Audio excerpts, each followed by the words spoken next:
Hello and welcome to 100% maths. Hello students, आप सब कैसे हैं? आई होप आप सबकी तैयारी बहुत अच्छे से चल रही है। तो आज की इस वीडियो में हम कवर करेंगे 5 case studies that is based on the chapter arithmetic progression, chapter number 5। बहुत सारे बच्चों को कन्फ्यूजन थी कि बहुत सारे क्वेश्चंस में हमें पता नहीं चलता कि कहाँ एसएन निकालना है, कहाँ में nth टर्म निकालनी है। तो आज की वीडियो के क्वेश्चंस को करने के बाद मैं ये श्योरिटी के साथ कह सकती हूँ आप कोई भी केस स्टडी सॉल्व कर पाएंगे। बट ये टिप्स और ट्रिक्स आपके लिए बहुत इंपॉर्टेंट है आपके एग्जाम्स के लिए। तो फुल वीडियो अच्छे से ध्यान से ज़रूर देखिएगा और साथ साथ सॉल्व करने की कोशिश ज़रूर करिएगा। तो वीडियो स्टार्ट करने से पहले मैं बता देती हूँ कि 2 videos already case based questions पे मैंने की हुई हैं, लिंक डिस्क्रिप्शन बॉक्स में आपको मिल जाएगा। और एक की केस बेस्ड स्टडीज़ की हुई हैं हाइट्स एंड डिस्टेंसेस चैप्टर पे, तो वो भी आपको लिंक जो है वो डिस्क्रिप्शन बॉक्स में मिल जाएगा। आज की वीडियो बहुत इंपॉर्टेंट है क्लास 10th के बच्चों के लिए। पूरा वीडियो अच्छे से ज़रूर देखिएगा, एंड तक ज़रूर देखिएगा। आइए वीडियो स्टार्ट करते हैं। तो स्टार्ट करते हैं अपनी पहली केस स्टडी आज की, pathology lab. In a pathology lab a cultural test has been conducted. In the test the number of bacteria taken into consideration in various sample is all that 3 digit numbers जो हैं that are divisible by 7। ठीक है, तो ये AP based हमारी क्या है case study है। तो ये 3 digit number that are divisible by 7। तो 3 डिजिट नंबर हमारे स्टार्ट होते हैं, हमारे 100 से स्टार्ट होके 999 तक जाते हैं, पर वही नंबर लेने हैं जो डिविजिबल बाय 7 है। तो चेक करेंगे 100 इज़ नॉट डिविजिबल बाय 7। तो सबसे पहला जो नंबर डिविजिबल बाय 7 होता है दैट इज़ 105, है ना। चेक कर सकते हो आप 100, फिर 101, 102, 103, 104। ठीक है, सेकंड नंबर हो जाएगा 112, क्योंकि 7 से डिविजिबल है तो 7 के डिफरेंस पे ही होगा 112। ठीक है, हमें ढूंढना है main last number. Last number हमारे पास क्या है 999। तो चेक करो ये डिविजिबल है 7 से, नहीं है। 998 चेक करो, नहीं होगा। तो लास्ट नंबर जो डिविजिबल बाय 7 आएगा दैट इज़ 994। ठीक है, तो ये इन्फॉर्मेशन से पहले मैंने यहाँ पर एपी क्रिएट कर ली। ओके, अब इस इन्फॉर्मेशन के बेसिस पे हमें इन क्वेश्चंस को आंसर करना है। क्लियर। फर्स्ट क्वेश्चन है how many bacteria are considered in the 5th sample. तो इस एपी में से हमारे पास ए जो है वो 105 है, डी जो है वो 112 माइनस 105 दैट इज़ 7 है, और nth टर्म या लास्ट टर्म क्या है 994 है ना।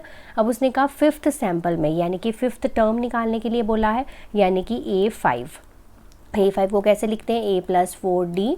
ए कितना है 105 + 4 × 7 that is equal to 105 + 28 that is equal to 133। तो कितने बैक्टीरिया हैं 5th सैम्पल में 133, right. Question number 2, how many samples should be taken into consideration. Samples, कितने सैम्पल्स हैं, नंबर ऑफ सैम्पल्स यानी कि n फाइंड करना है। ठीक है, अब यहाँ पर हम लगाएंगे nth टर्म का formula A + n - 1 × D। an हमें गिवन है 994, A हमारा है 105, n - 1 D है हमारा 7। ठीक है, सो 994 - 105 करेंगे, n - 1 × 7। ठीक है, सो ये हमारा माइनस करके आ रहा है 889। ठीक है, इज़ इक्वल्स टू n - 1 × 7। 7 को इधर ले आते हैं, 889 divided by 7।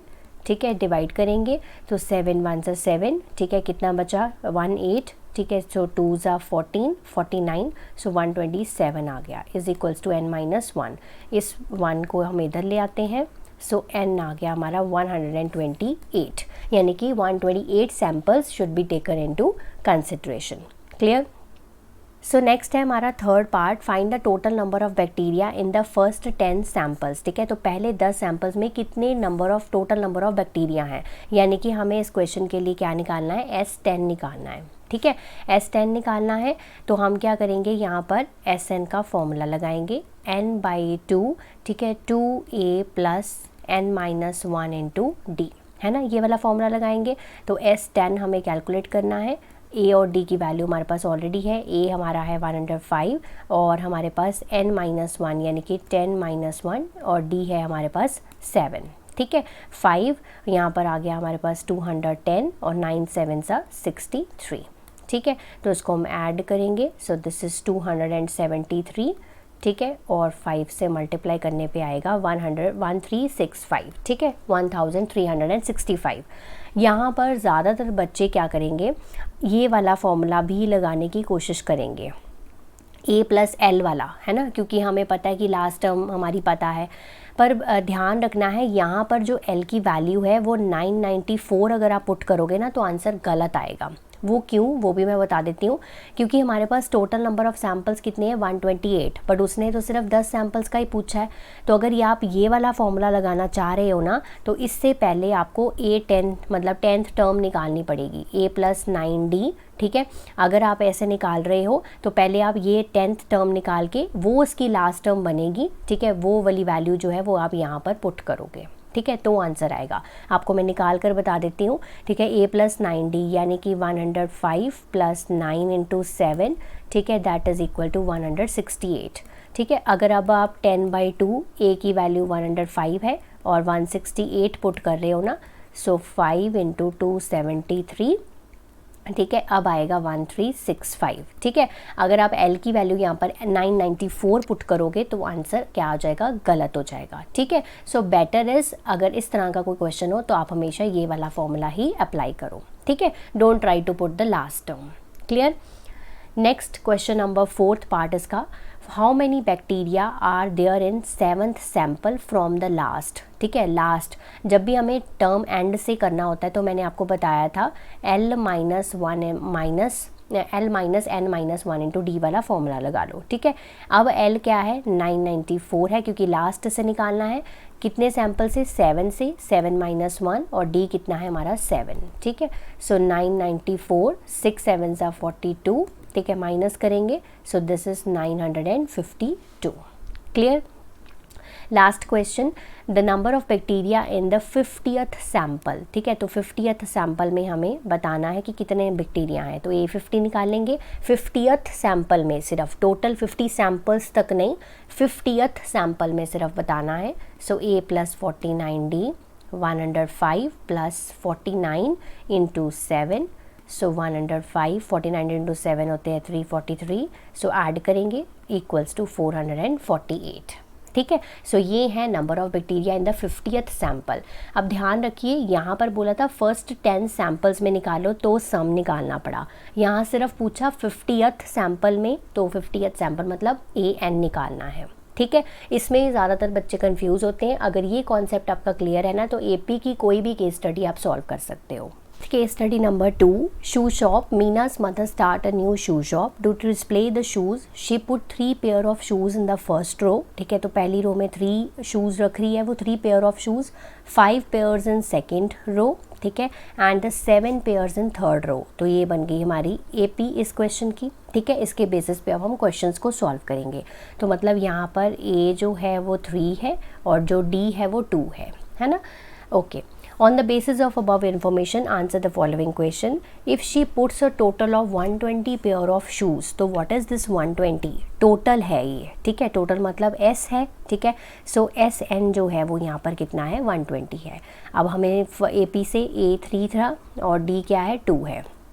Then the number of rows required, so हमें N कैलकुलेट करना है। तो सिंपल हम SN का फॉर्मूला लगाएंगे, N/2 2A plus n minus 1 into D, ठीक है। SN is 120। जब भी ऐसे कोई वर्ड यूज़ किया होगा ना टोटल तो वो SN होता है। सो N/2, ठीक है, 2 into 3 plus n minus 1 into 2, ठीक है। सो ये इधर मल्टीप्लाई कर देते हैं, सो अभी रहने देते हैं, नेक्स्ट स्टेप में करेंगे। 120 इज़ इक्वल्स टू N/2, ये हो गया 6 प्लस 2n माइनस 2, ठीक है। 120 is equals to N/2, 6 minus 2 4, ठीक है, 4 प्लस 2n, ठीक है। अब हम ब्रैकेट में से यहाँ पर वो कॉमन ले सकते हैं, 2 कॉमन आ गया, 2 प्लस n आ गया, सो 2 से 2 कैंसिल हो गया, सो मल्टीप्लाई करने की ज़रूरत ही नहीं पड़ी। So 120 is equal to 2n plus n square, ठीक है। So n square plus 2n minus 120 is equal to 0, ये बन गई हमारी क्वाड्रेटिक इक्वेशन, मतलब 120 को मैं राइट साइड पे ले गई थी। अब इसके हम फैक्टर्स बनाएंगे। So the factors are 12n minus 10n, ठीक है, माइनस 120 इज इक्वल टू 0। तो फर्स्ट 2 टर्म्स में से n plus 12, 10 common, n plus 12 is equal to 0। So one factor is n minus 10 and the other factor is n plus 12। तो यहाँ पर n की value negative आ रही है तो ये तो हम रिजेक्ट कर देंगे, और यहाँ पर पॉजिटिव आ रही है, ठीक है। सो n है 10, मतलब नंबर ऑफ रोज़ कितने चाहिए उसको, 10 रोज़ चाहिए। ठीक है ji. Next second part, difference of pair of shoes in the 17th row and 10th row. ठीक है, सो A17 और A10 का हमें डिफरेंस यहाँ पर कैलकुलेट करना है। So what is A17, that is A + 16D, और what is A10, that is A + 9D। ठीक है, पहले इसको सॉल्व करेंगे, फिर हम वैल्यूज़ पुट करेंगे। -A - 9D, A से A कैंसिल, 16 - 9 7, तो D की वैल्यू क्या है हमारे पास 2, आंसर इज़ 14। ठीक है, so difference of pair of shoes in 17th and 10th row is 14। Clear. Next third part, on the next day she arranges X pair of shoes in 15 rows. ठीक है, तो मतलब यहाँ पर N जो है वो 15 गिवन है, आपको निकालना है X क्या है। 15 रोज़ में मतलब कितने पेयर ऑफ शूज़ हैं, यानी कि A15 निकालना है। क्वेश्चन पूछने का सिर्फ तरीका अलग है। ठीक है, A15 आपको निकालना है, यानी कि 15 रोज़ में उसने कितने पेयर ऑफ शूज़ रखे। A + 14D हो गया। ठीक है, A है हमारा यहाँ पर 3 + 14 × 2, 3 + 28 दैट इज़ इक्वल टू 31। तो 31 पेयर ऑफ शूज़ पड़े हैं 15 रोज़ में। Clear. Next fourth part, find the pair of shoes in the 30th रो। अब 30th की बात की है, यानी कि A30 निकालना है, A + 29D। ठीक है, A क्या है आपका 3 है, 29 × 2, सो 3 प्लस ये हो गया 58, 58 + 3 दैट इज़ इक्वल टू 61। ठीक है, तो 30th रो में 61 पेयर ऑफ शूज़ है। Okay, the total number of pair of shoes in the 5th and 8th रो, यानी कि 5th रो में और 8th रो में कितने टोटल नंबर ऑफ शूज़ है। सो A5 यानी कि A + 4D और A8 मतलब A + 7D। So 2A plus कितना हो गया 11D। अब वैल्यूज़ पुट करो, 2 × यहाँ पर हो गया 3। ठीक है, plus 11 × 2, 6 + 22 that is equals to 28। So ये 28 number of pair of shoes है in the 5th and 8th row. Next है हमारी केस स्टडी नंबर 3। ठीक है, यानी कि question number 3, pocket money. Anuj get pocket money from his father every day. Out of the pocket money, तो वो first day पे 2.75 रुपीज़ सेव करता है। ठीक है, तो पहली टर्म 2.75 होगी, 3 ऑन द सेकेंड डे, यानी कि ₹3 ऑन द सेकेंड डे। ठीक है, और ₹3.25 ऑन द थर्ड डे। ठीक है, and so on. Okay, on the basis of above information answer the following questions. तो पहला क्वेश्चन है, what is the amount saved by Anuj on the 14th day. ठीक है, तो मतलब 14th डे पे उसने कितना अमाउंट सेव किया है, यानी कि एन यहाँ पर है 14, यानी कि हमें 14th टर्म यहाँ पर निकालनी है, दैट इज़ A + 13D, है ना। तो यहाँ पर इस AP में से A कितना है ₹2.75 और D कितना है आपका 3 - 2.75 दैट इज़ इक्वल टू 0.25। अब A और D की वैल्यूज़ यहाँ पर हैं, पुट करो, 2.75 + 13 × 0.25। ठीक है, so this is 2.75, 13 × 0.25 that is 3.25, दोनों को प्लस करेंगे, सो ₹6। तो ₹6 वो सेव करेगा ऑन द 14th डे। ठीक है जी। सेकेंड पार्ट इसका, what is the total amount saved by Anuj in 8 days. Total amount निकालना है, यानी कि हमें S8 निकालना है ना इस क्वेश्चन के लिए। तो फॉर्मूला लगाएंगे n/2 2A + n - 1 × D। Sn का यही फॉर्मूला होता है हमारे पास। S8 निकालना है हमें, सो दिस इज़ 8/2, सो 2 × 2.75। ठीक है, प्लस 8 - 1 और D है हमारा 0.25।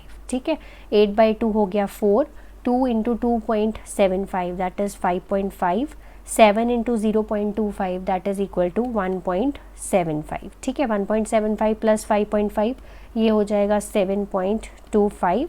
ठीक है, मल्टीप्लाई करने पे ₹29। Okay, so this is the total amount saved by Anuj in the 8 days. Clear? Third part, what is the amount saved by Anuj on 30th day. अब देखो दोनों में डिफरेंस क्या है। यहाँ पर मैंने सम क्यों निकाला था, क्योंकि 8 दिन की बात की गई थी, कितने 8 दिन में सेव किए। यहाँ पर उसने पूछा सिर्फ 30th डे पे कितना अमाउंट सेव किया, तो आपको क्या निकालना है, यहाँ पर सम नहीं निकालना है, आपको 30th टर्म निकालनी है, क्योंकि हमने सिर्फ निकालना है कि उसने 30th डे पे कितना सेव किया।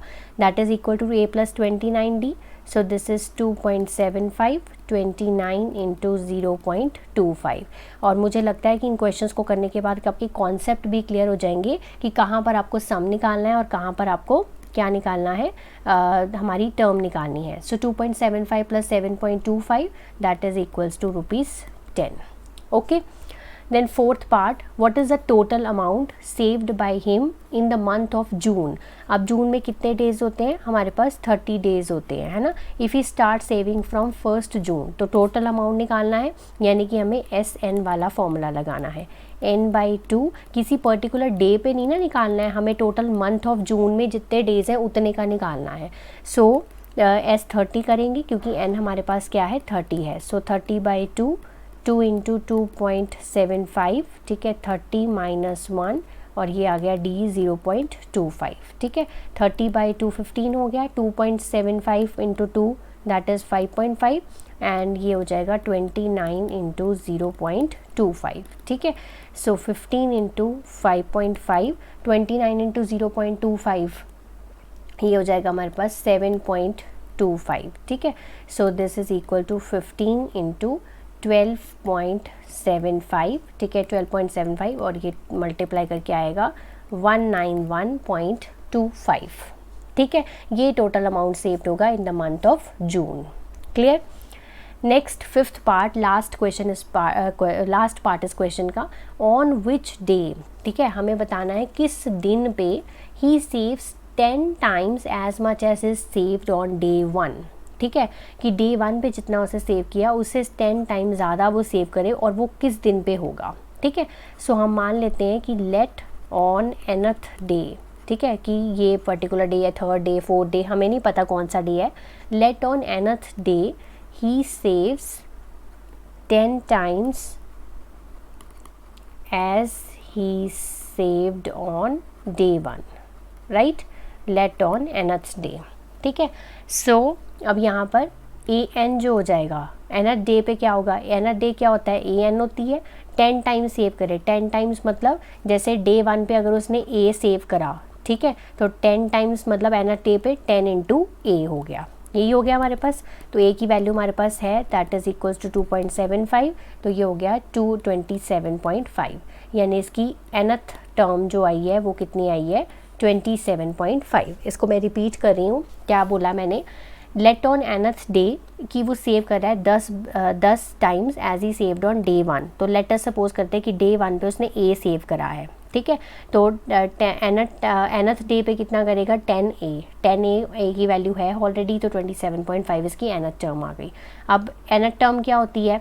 nth टर्म होती है a plus n-1 into D, ठीक है। अब 27.5, a क्या है आपका? 2.75, n हमें निकालना है, d क्या है आपका? 0.25 है।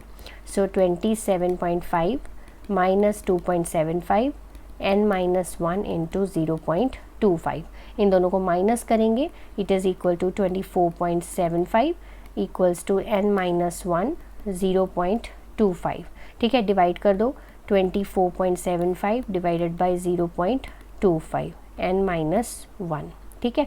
सो ये आ गया हमारे पास 99, कैंसिल करके, सो 99 प्लस 1 100। सो 100th डे पे वो 10 टाइम सेव करेगा as he saved on the day 1।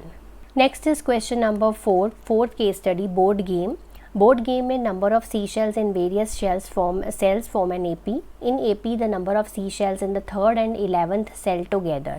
तो 3rd और 11th cell together में कितने हैं? 68 हैं, यानी कि A3 प्लस A11 जो है वो 68 के इक्वल है।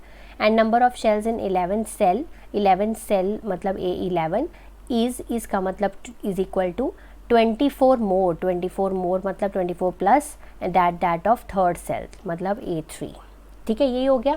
ओके, अब ये हमने दो चीज़ें निकाल ली इस इन्फॉर्मेशन से। Then answer the following question based on this data. तो पहले हम ना इन दोनों इक्वेशंस को पहले सॉर्ट कर लेते हैं, ठीक है, फिर क्वेश्चन को सॉल्व करेंगे। तो ये मेरी पहली इक्वेशन है A3 का मतलब हो गया A प्लस 2D, A11 का मतलब हो गया A plus 10D equals to 68। A plus A कितना हो गया? 2A, 2D plus 10D that is equal to 12D equals to 68। 2 into A plus 6D equals to 68, 68 divided by 2, ये हो गया हमारे पास 34। तो ये इक्वेशन आ गई। अब A11 क्या होता है? A11 होता है A + 10D, ठीक है। 24 ऐसे ही रहने देते हैं। A3 क्या हो गया? A + 2D। सो A से A कैंसिल हो गया आमने सामने। 10D - 2D equals to 24। 8D is equals to 24। So D की वैल्यू सीधी यहाँ से आ गई 3। यहाँ पर D की वैल्यू पुट करो। A + 6 × 3 is equals to 34। A + 18 is equals to 34। तो A की वैल्यू यहाँ पर आई है 16, ठीक है। A की वैल्यू यहाँ पर आई 16। अब ये A की वैल्यू और D की वैल्यू हमने निकाल ली है। अब हम आराम से क्वेश्चंस को सॉल्व कर सकते हैं। So first part is what is the difference between the number of sea shells in 19th and 20th cells, ठीक है। तो 19th और 20th सेल में क्या फ़र्क है? सो 20th cell minus 19th cell, मतलब 20th term minus 19th term. So 20th term क्या होती है? A + 19D, और 19th टर्म क्या होती है? A + 18D, है ना। यही होती है ना। बाहर माइनस है तो अंदर वाला साइन क्या हो जाएगा? चेंज हो जाएगा, है ना। सो A से A कैंसिल, 19D - 18D यानी कि 1D। तो D की वैल्यू हमारे पास क्या आई है? 3 आई है, ठीक है।